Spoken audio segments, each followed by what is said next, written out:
começar com a leitura do livro Sementes de Felicidade. 217, a lição. Sinta-se em segurança. Há um oceano de paz aguardando você. Um mar de bênçãos capaz de refrescar o seu coração do calor da vida agitada. Remover males, angústias, frustrações e problemas. Mas é preciso se achar revestido da bênção e da paz divinas para sintonizar com Deus e abrir as comportas do grande oceano. Acredite, julgar-se possuidor da infinita riqueza de Deus é preparar-se para uma paz sem limites.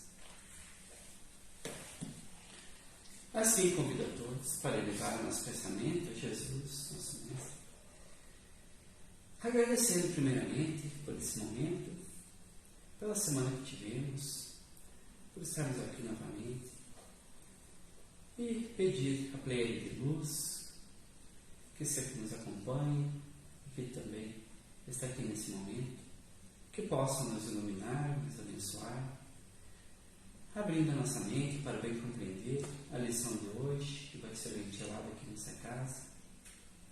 Que os mensageiros de luz estejam iluminando cada um de nós, encarnados e desencarnados que aqui estão, e que possamos sentir a Tua presença, Senhor, para que assim possamos ter uma semana abençoada pela frente. Muita luz e paz a todos. Que assim seja.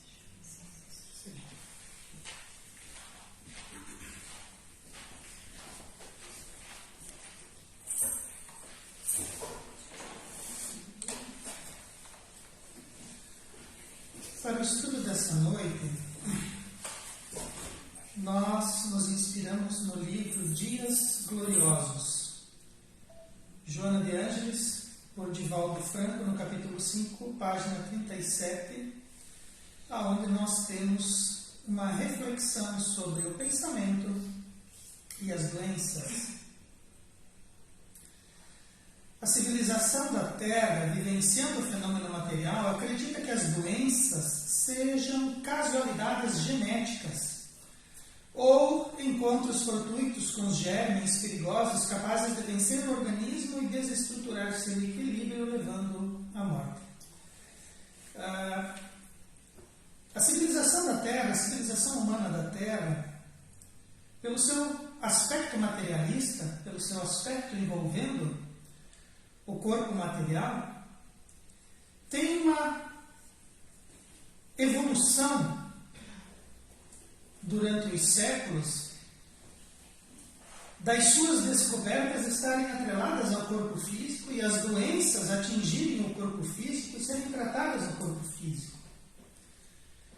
Por conta disso, toda a nossa medicina, todo o nosso entendimento se baseia nisso.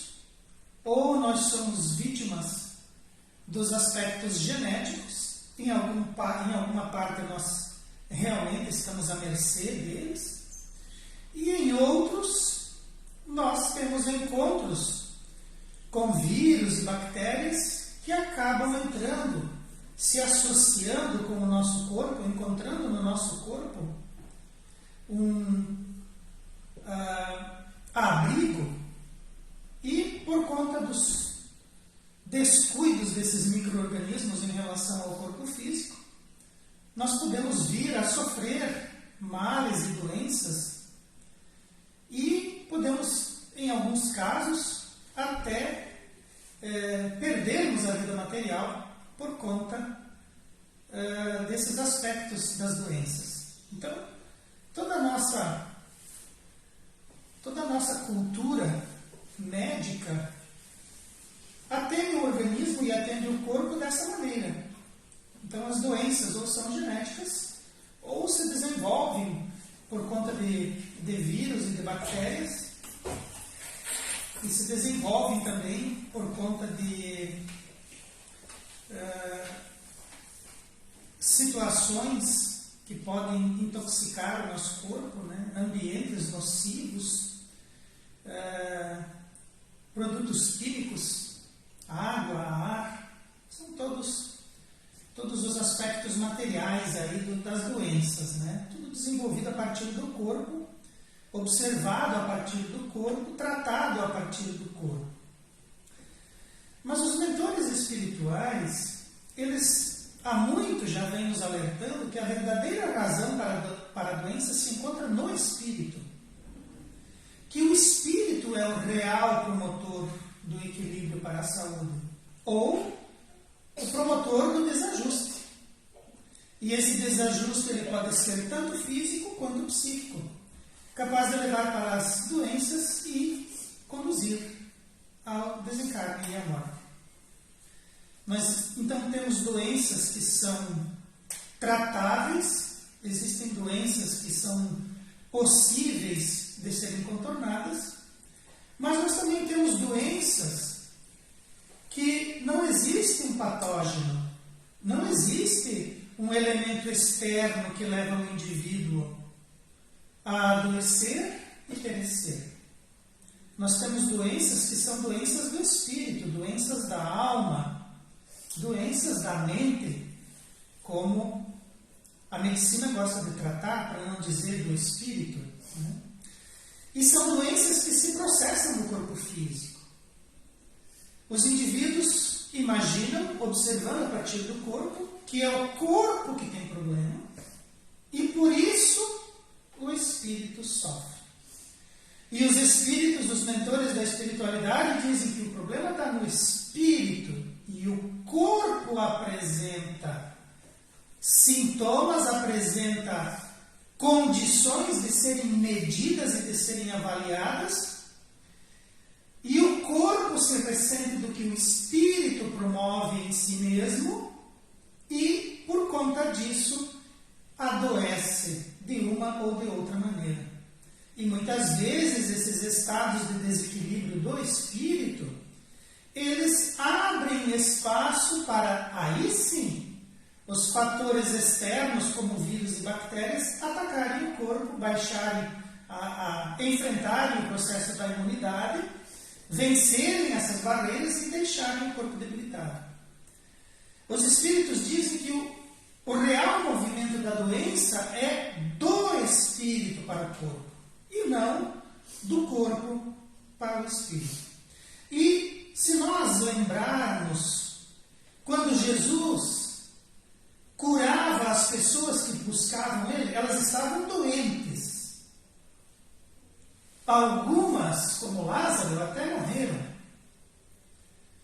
E Jesus, quando encontrava essas pessoas e as curava dos seus processos, das suas doenças e dos seus males, das suas dificuldades, todas elas físicas, Jesus dizia: a tua fé te salvou, ou a tua fé te curou.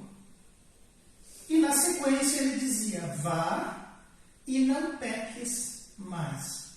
Por que é que Jesus colocava essa condição de não pecar? Você foi curado, não peque mais. Então, a gente imagina que existe na doença um componente espiritual, existe na doença um componente psíquico. E isso pode levar o indivíduo a desenvolver as suas doenças, os seus males.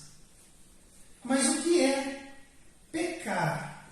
Lá na visão do Cristo, a palavra pecar significa no seu original errar o alvo, equivocar-se, desviar-se. De que desvio Jesus estava falando para esses indivíduos?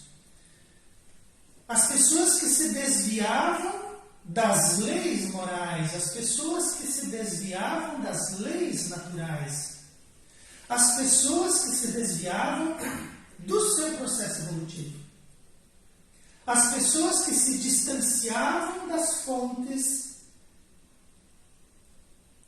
que curam e que abastecem o espírito das suas energias, as fontes divinas, as fontes do alto.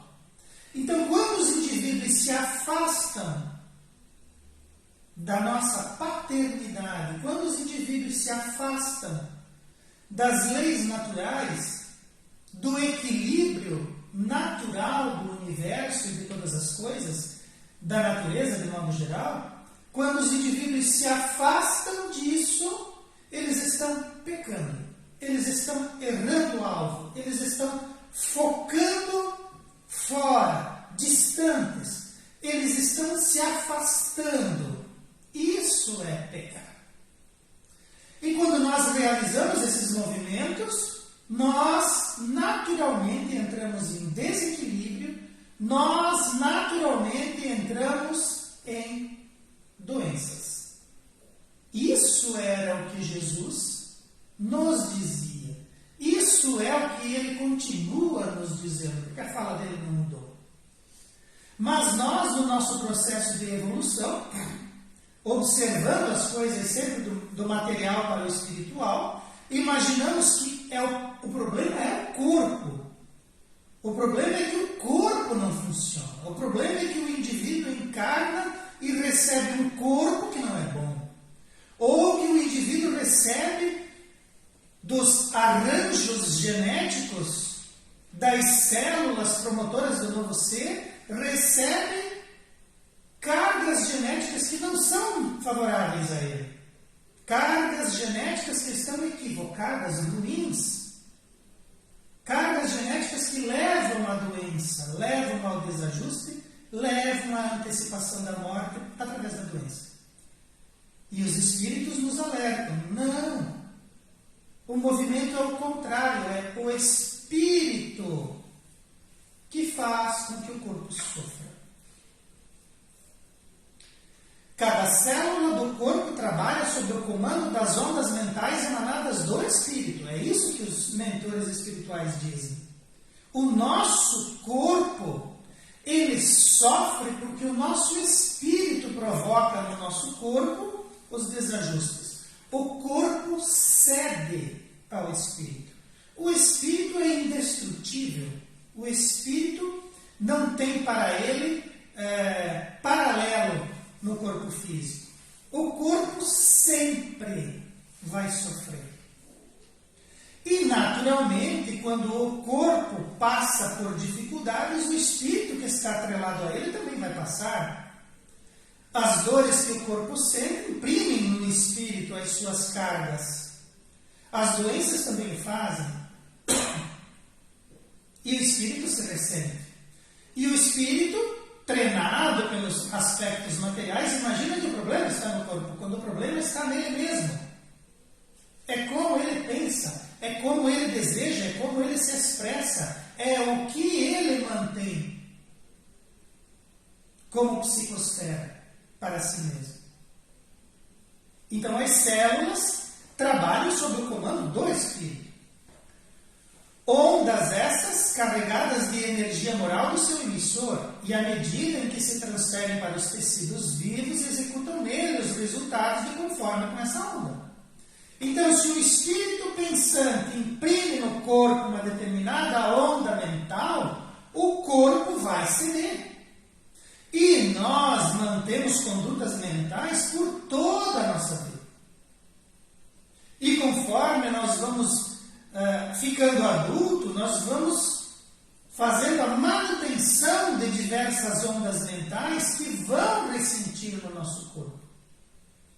E muitas vezes os médicos que tratam o corpo e que descobrem no corpo, através dos sintomas, o que está acontecendo, trazem para nós informações preciosas, mas nós mantemos a nossa vibração mental, mantemos o nosso aspecto mental e não atendemos aquilo que o próprio médico nos receita. E muitas vezes não são remédios comprados na farmácia.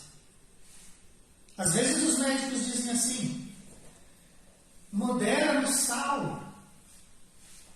O teu coração está indicando aqui que você tem problemas. Modera na gordura. Porque as veias estão indicando que você está tendo problemas. E nós imaginamos que o remédio da farmácia vai causar em nós o efeito desejado. Então eu posso continuar comendo gorduras, eu posso continuar ingerindo sal.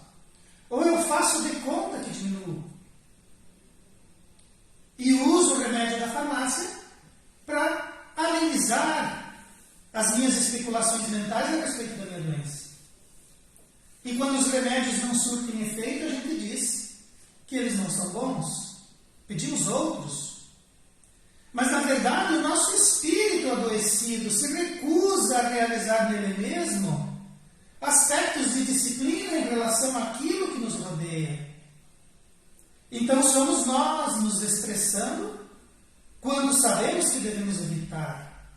Somos nós nos irando e nos desequilibrando pela raiva quando sabemos que isso causa problemas no nosso corpo. Indivíduos que sofrem com um pequeno vírus que se aloja nos tecidos da coluna vertebral, chamado herpes. O herpes, o indivíduo quando se estressa, quando ele tem alguma coisa que deixa ele irritado e nervoso, automaticamente o herpes se manifesta. Mas a gente pensa que não. A gente pensa que é o bichinho lá que saiu da sua toca e que atinge o nosso corpo, nos causando problemas. E a gente usa um remédio tópico ou ingerimos alguns outros remédios que fazem com que esses efeitos cessem para que nós continuemos irados e estressados, quando devemos prestar atenção nisso. A ira, a raiva, o estresse causam problemas no nosso corpo físico, causam desajustes, promovem desequilíbrios e nós sofremos com base nisso. As células são, desse modo, consciências embrionárias, iniciais em seu processo evolutivo. E elas carecem do ordenamento do espírito para a realização plena e perfeita de suas funções, razão pela qual podem adoecer os tecidos, se os comandos forem deletérios ou conflitantes. Então, se nós pegássemos uma célula do nosso sangue, se nós pegássemos uma célula do nosso músculo, se nós pegássemos uma célula do nosso osso, da nossa pele, e se nós colocássemos essas células em locais nos laboratórios, aonde elas são cuidadas e tratadas, elas permanecem vivas, afastadas do corpo de onde foram retiradas. E conforme o tempo vai passando, elas vão voltando às suas formas primárias. Elas vão se reproduzindo e vão se transformando em células-tronco, lá do embrião. Mas por que lá no embrião ela é uma célula-tronco e lá no osso ela se torna um tecido ósseo? O que diz para a célula que ali onde ela está, ela é um olho? O que diz para a célula que ali onde ela está, ela é um músculo liso? O que diz para a célula que ali onde ela se encontra agora, ela é uma célula, um glóbulo? O que diz? Que mapa é esse, que GPS é esse que diz para a célula que ali ela tem que ser aquilo? E no outro, aquém, acolá, ela vai ser outra coisa. Os médicos não sabem. E nós partimos de uma única célula reprodutiva, que se transforma em 2, que se transforma em 4, que se transforma em 16, e assim sucessivamente. Em 8, em 16. E elas vão se reproduzindo e conforme elas se localizam lá naquele embrião, elas viram um osso, viram um coração, viram um intestino. É só a localização? É só um mapa que a célula tem que diz, aqui isso tem que ser isso. Não. Digam o que disserem. É o comando do Espírito. É o ordenamento do Espírito. As células vão se agrupar de acordo com um modelo organizador biológico chamado perispírito. Aonde a célula se encontra no perispírito, o correspondente da célula no perispírito vai dizer para aquela célula, você é um osso. É assim que funciona. E nós temos diversos diversos centros energéticos no nosso corpo. E esses centros energéticos estão ligados, estão conectados com o espírito. E o espírito, aonde ele se encontra, aonde ele encontra as suas fraquezas, aonde ele firma o seu pensamento, é ali que nós vamos ser fortes ou vamos ser fracos, de acordo com os centros energéticos. Então, os indivíduos que não querem fortalecer a sua consciência, a sua razão, vão ser espíritos débeis mentalmente. Os espíritos que não procuram fortificar a sua musculatura e os seus ossos vão ser pífios. Porque nós, como espíritos, temos os nossos pontos fracos e os nossos pontos fortes. Mentalmente nós sabemos do que somos feitos. Nós esquecemos sim muitas coisas de outras encarnações, mas existem coisas que vêm junto e que são natas e do qual nós fugimos desesperadamente. Não queremos encontrar, não queremos participar daquela verdade que nos paralisa, que nos é parte. Então, se nós não ordenarmos o nosso espírito, se nós não coordenarmos dentro de nós mesmos essas energias, o nosso corpo vai ter dificuldades. Ele precisa de comando. Essas células embrionárias iniciais em seu processo evolutivo, consciências embrionárias das células, talvez cada uma dessas células, num futuro muito distante, venha a se transformar em seres complexos e evolutivos. Aqui elas são pequenas consciências que carecem de um ordenamento. Mas uma vez que esse ordenamento aconteça, no erro das eras, talvez essas consciências se transformem em consciências evolutivas, em consciências humanas, talvez. Mas os tecidos que são adoecidos passam pelo processo do espírito que precisa realizar esse comando a contento. As idioplastias perturbadoras sustentadas pelo pensamento são fontes de toxinas que invadem o organismo, desarticulando seus automatismos salutares, naturais do equilíbrio, enfermando os tecidos, matando suas defesas e desarticulando a imunologia. Idioplastias perturbadoras.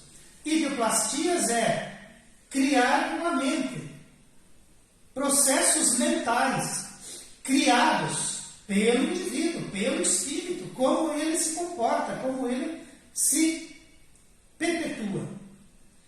E essas idioplastias, elas podem ser boas ou elas podem ser perturbadoras. Idioplastia perturbadora. Que exemplo daremos? Mágoa. O indivíduo me magoou.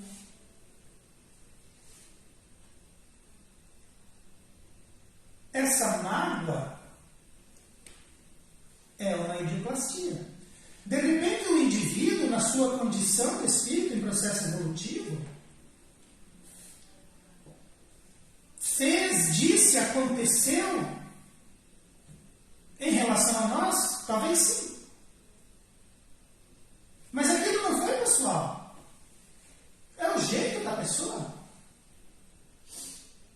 É como ele é. E ele está sendo de acordo com a condição que ele consegue manejar mentalmente. Então ele vem na sua propositura e me magoa. E eu fico magoado. Eu carrego aquela marca. E eu transformo aquilo. Eu amplio. Sim, ele me disse coisas, ele fez coisas. Mas uma hora depois ele não lembra que ele fez. Um dia, um ano depois, ele talvez ele pensasse e agisse diferente. Mas eu fico magoado décadas. digo, lá na minha juventude, você me magoou. E eu carrego essa idioplastia perturbadora por toda a minha vida. E a mágoa, ela vai gerar em nós toxinas. Vai gerar em nós energias. E eu vou carregar em mim esse veneno. Os ciúmes, a mesma coisa. O indivíduo passa a vida inteira sentindo ciúmes. Como se aquilo que ele carrega com o seu ciúme fosse dele. Quando nós olhamos pela ótica do espírito imortal, todos somos irmãos. E todos nós estamos em processo evolutivo. E todos nós encarnamos e desencarnamos diversas vezes. Em cada uma delas nós tivemos parceiros. Em cada uma delas nós tivemos filhos. Em cada uma tivemos irmãos. Em cada uma delas tivemos pais. Então aquele cônjuge, aquele irmão, aquele pai, aquela mãe, não são nossos, estão conosco. Mas eu sinto ciúmes. E esse ciúmes é uma idioplastia perturbadora, está dentro da minha cabeça. Eu não sou dono das pessoas, nem das coisas. Mas eu fico me intoxicando, eu fico despejando no meu organismo toxinas que vão desarticular os tecidos, vão desarticular o equilíbrio do meu corpo. E o equilíbrio é natural. Se a gente faz tudo certinho, se a gente não peca, como dizia Jesus, se a gente não se afasta, se a gente se... É natural o equilíbrio. E os indivíduos passam a vida inteira magoados, passam a vida inteira enciumados, irados. Nós nos envergamos em orgulho e idioplastia perturbadora.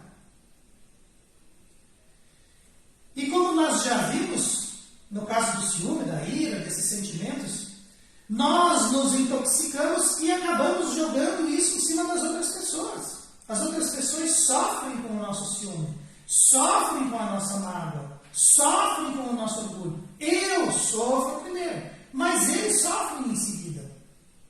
Mas a lei não é de amor? Nós não somos filhos de Deus?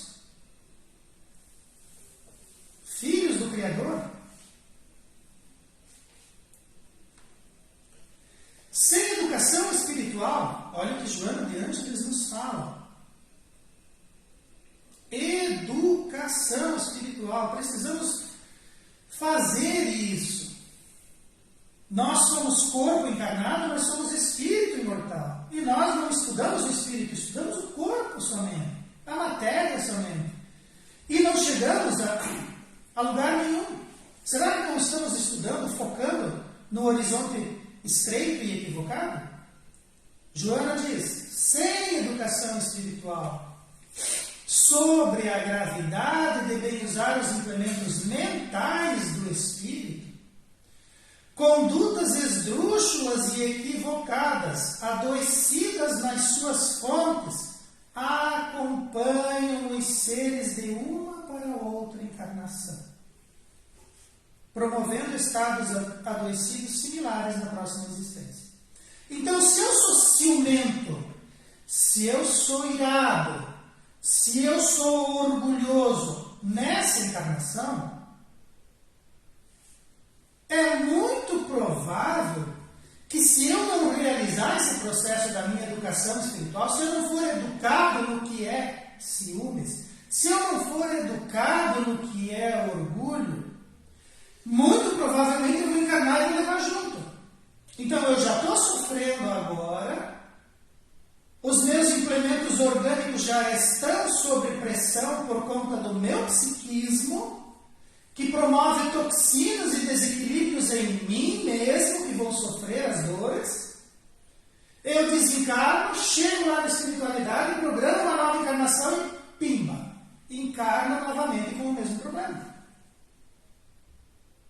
Aquilo que nós não realizamos em nós mesmos nos acompanha. Não criemos ilusões a respeito disso. Nos acompanha, vai junto. E nós sofremos uma encarnação e vamos sofrer na outra. Porque lá na realidade espiritual nós recebemos orientações e somos conduzidos e somos magnetizados pelo bem dos nossos mentores e dos espíritos familiares. Nós achamos que vencemos. Mas quando nós encarnamos, aquilo que está em nós, aquilo que é nato no nosso espírito, vai aparecer. Então nós precisamos começar primeiro a entender o que são essas coisas. O que é orgulho, o que é ciúmes, o que é ira, o que é saúde, o que é doença, o que é espírito, o que é corpo. Nós precisamos de educação espiritual. Precisamos de conteúdo a respeito disso.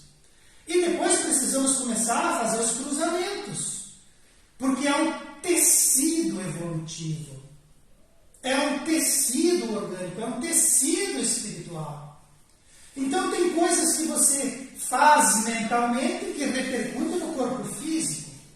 Depois que está no corpo físico, dá problema e vem para o espírito. E eu carrego isso de uma encarnação para outra. Mas tem coisa que eu preciso carregar junto, tem coisa que eu posso abandonar. Existe o atavismo ruim e o atavismo positivo. O atavismo positivo a gente reforça, o negativo a gente abandona. A gente cria uma virtude para combater aquilo. E nós ficamos levando conosco condutas esdrúxulas e equivocadas, adoecidas, carregando isso de uma encarnação para outra. E conforme nós vamos fazendo ao longo das encarnações, nós vamos começar a causar mutações genéticas. O nosso espírito vai pegar um tecido que geralmente é o melhor, né? Porque lá na evolução das espécies dizem que o melhor é o que chega, o melhor é o que alcança, o melhor é o que se destaca. Então nós pegamos uma coisa que é o melhor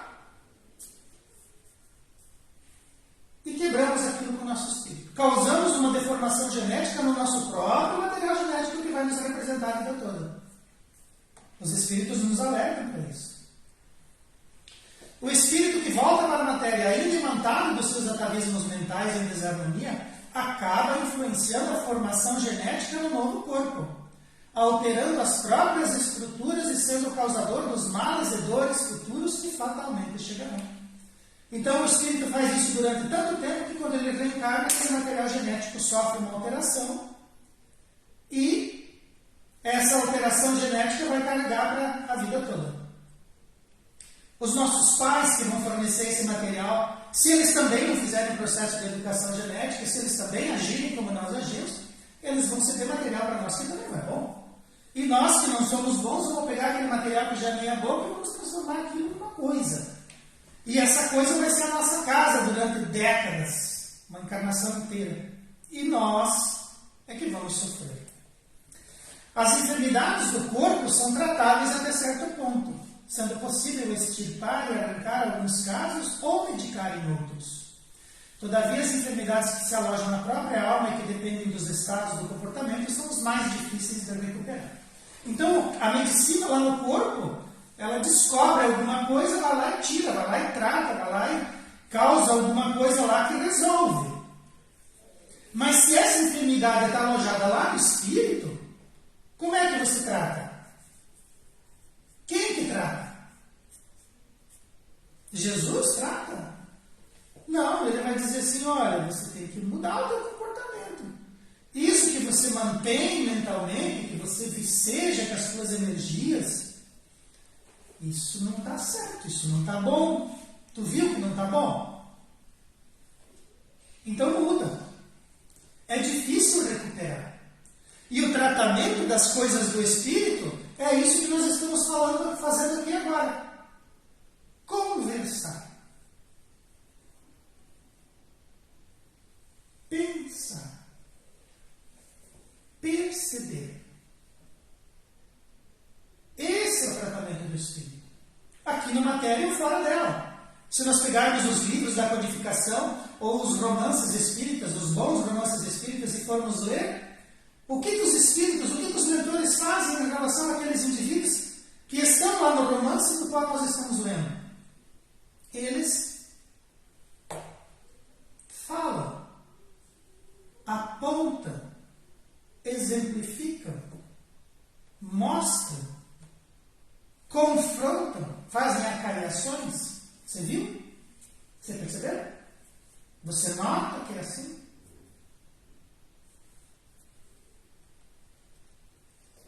E se nós positivamente fizermos o nosso processo de educação espiritual,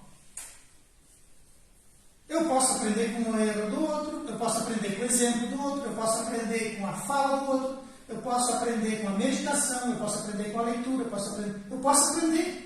E isso cura o quê? E quando a gente está doente, a gente faz isso, porque daí a gente está lá prostrado, não tem o que fazer, a gente pensa. A gente vira a chavinha. Estamos nós lá, estalerados numa cama de hospital, um soro no braço, uma sonda no outro braço, não pode levantar, não pode sentar, não pode. Faz o quê? Pensa.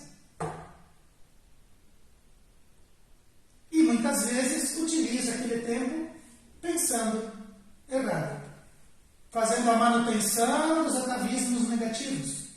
Fazendo a manutenção das energias deletérias. Estamos nós lá no hospital e estamos irados. Estamos lá no hospital e estamos possuídos. A enfermeira chega e nós agredimos. O médico chega e eu digo, eu quero ir embora. Usando mal o tempo da doença. Desencarnar nós vamos de qualquer forma. Mas enquanto estamos encarnados, seria bom que nós tivéssemos saúde. Até porque, se já que estamos aqui para fazer coisas e aprender, saúde para fazer e aprender. Mas o comportamento, esse é difícil. Aquilo que falávamos antes, o médico diz, para com o sal, o comportamento não muda. O indivíduo continua. Sofre as consequências, desestrutura o corpo, o espírito também, a cabeça também, mas e mudar a cabeça? Mudar o comportamento. A manutenção de estados mentais insalubres, semeados de ódio, ciúme, inveja, egoísmo, ira, desvalia, tornam o diagnóstico muito complexo. O tratamento difícil e a sua manutenção ao longo do tempo leva a resultados desfavoráveis para a saúde do corpo. Como é que o médico, treinado nas coisas materiais, vai entrar no espírito, fazer um diagnóstico e descobrir que o problema é a raiva, é a ira? Como é que ele vai saber que aquele indivíduo para o qual ele está gastando o melhor diagnóstico e os melhores conselhos, que aquele indivíduo vai sair, fechar a porta e continuar fazendo o que ele não é para fazer? O médico não tem como fazer isso. O diagnóstico é muito complexo, não é só o sal, é a cabeça dura. O tratamento é difícil, na manutenção a longo prazo, o resultado, e o corpo sofre. Não existe medicina do corpo, existe a medicina da alma para tratar nesses casos. Mas a medicina da alma não alcança, o indivíduo não se trata, o indivíduo não se emenda.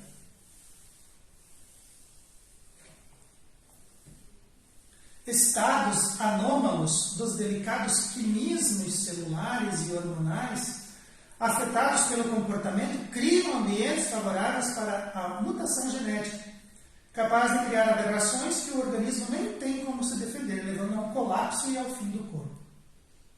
Então, muitos pensamentos, o medo, por exemplo, é um pensamento, é um estado mental que o indivíduo, nós indivíduos, precisamos entender para que serve e aonde ele está e como usá-lo. Se nós não tivermos a nossa vida, vivermos a nossa vida material direcionados pelo comportamento do medo, nós vamos imprimir hormônios em todos os nossos tecidos. Os hormônios do medo. A taquicardia, as veias vão ficar constritas, o coração vai ficar acelerado, a pressão sobe. Aí você vai no médico, o médico não sabe o que está acontecendo. Ele taca lá um remédio para você se sentir bem. Passou o efeito do remédio, dá problema de novo. Mas é o pensamento do indivíduo levando ele a se conduzir pela vida através do medo, através da insegurança. E para quem tem medo, tudo range. Então os problemas estão em toda parte. Nós estamos sendo assaltados, estamos sendo perseguidos. Algo vai acontecer, um medo difuso, uma situação que não se resolve. O indivíduo não dorme, não come, não relaxa. E o corpo sofrendo por um pensamento mantido. Um pensamento infiltrado lá na mente do indivíduo. Medo.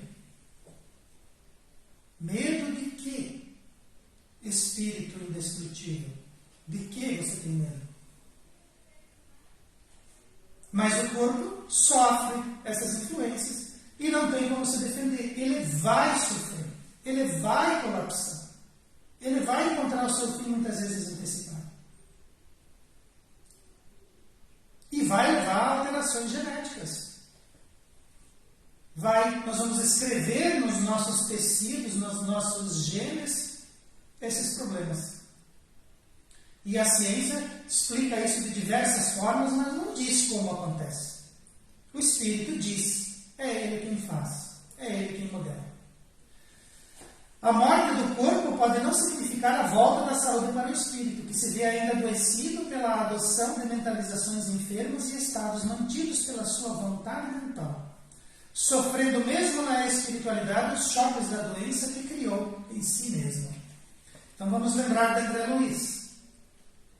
Segundo os cálculos, 8 anos no umbral. Chega em nosso lar, 8 anos terrestres, né? Para ele não parecia tanto tempo. Chega em nosso lar e recebe tratamento. Chega lá como se as vísceras dele ainda estivessem adoecidas. Mas ele não era espírita. O corpo dele já não... 8 anos tinha sobrado pouco, né?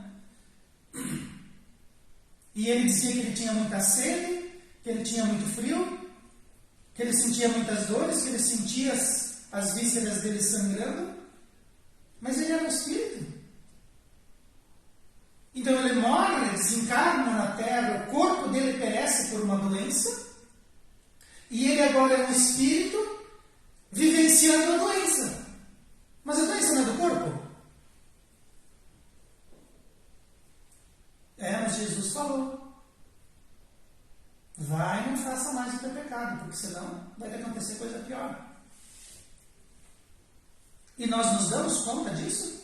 Que um espírito desencarna e a gente diz assim, agora, ai que bom, né? A doença ficou aqui e ele foi para lá bom. Talvez não. Porque se a minha doença está no meu espírito, está na minha mente, está na forma como eu penso, na forma como eu me manifesto, lá na outra encarnação é possível que eu vá junto, que essa doença vá junto.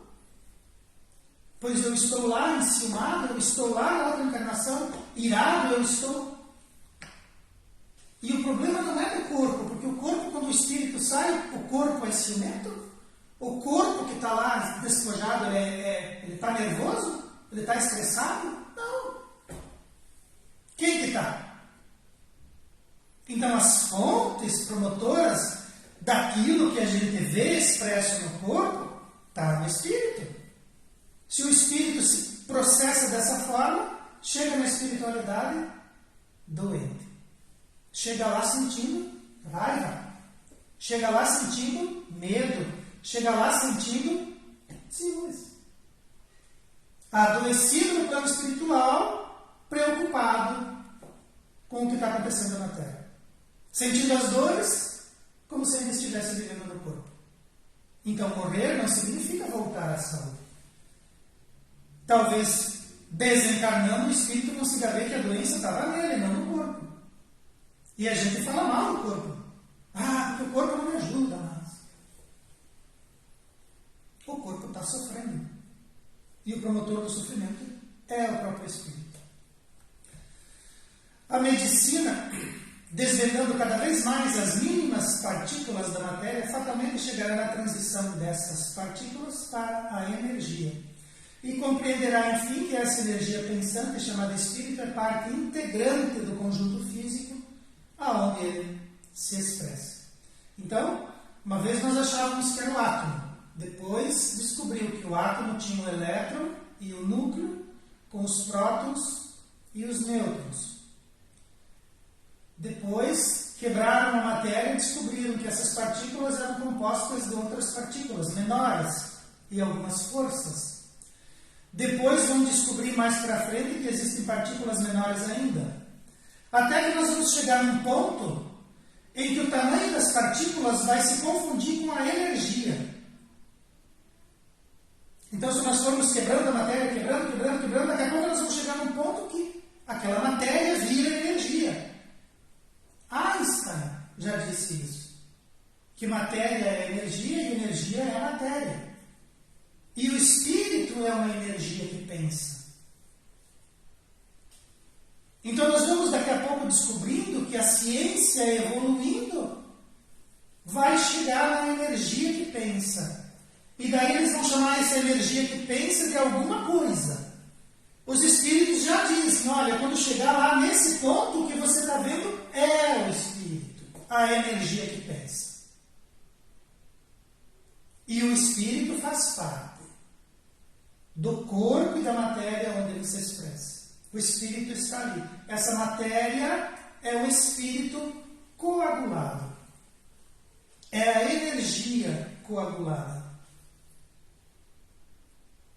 E aí, então, a ciência vai se render para o espírito. A ciência vai provar, finalmente, que o espírito existe.